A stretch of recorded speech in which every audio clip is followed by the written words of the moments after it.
मध्य new Jersey के एक बड़े जिले में एमिली अमेरिकी सिस्टम में कोई 28% वोट पाकर भी जीत सकता है।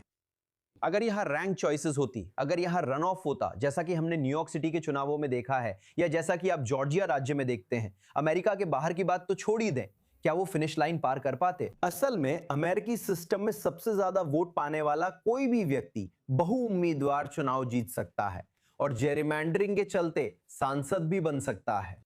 सिस्टम में असली और वैधता की खामी है कि करीब 9 लाख की आबादी वाले जिले का प्रतिनिधि कौन होगा। अगर सिस्टम अलग होता तो वो व्यक्ति शायद जिले के सभी मतदाताओं का बहुमत भी नहीं पा सकता था, या यहां तक कि अपनी ही पार्टी के मतदाताओं का बहुमत भी नहीं पा सकता था।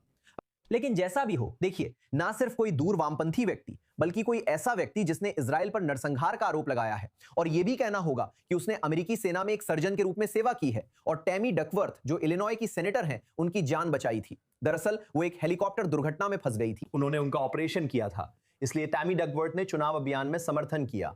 वो 1993 वर्ल्ड ट्रेड सेंटर बम धमाके के बाद ब्लाइंड शेख के मुकदमे से जुड़े और उन पर संबंध के आरोप लगे, जिन्हें हम्मावी ने नकारा। लेकिन एमिली इजराइल पर नरसंहार का आरोप लगाते हुए कट्टरपंथी फिलिस्तीन समर्थक और दूर वामपंथी रुख अपनाया है, और उन्हें एक फिलिस्तीन समर्थक सुपर पीएसी से भारी आर्थिक समर्थन भी मिला है। उससे प्राइमरी में 28% तक लाने के लिए $1.5 मिलियन खर्च हुए, लेकिन इजराइल समर्थक समूहों ने इसमें निवेश नहीं किया।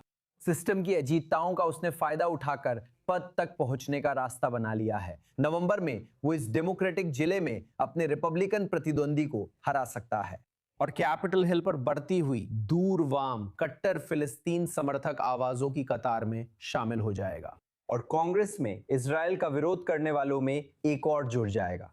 हालांकि यह कहना होगा कि इजराइल के विरोध के उस कट्टर समूह से आगे अमेरिकी जनमत में ऐसे कई स्तर हैं जहां अब इजराइल की छवि अमेरिकी जनमत में सामान्य रूप से और खासकर अमेरिकी डेमोक्रेट्स के बीच और भी ज्यादा खराब हो गई है।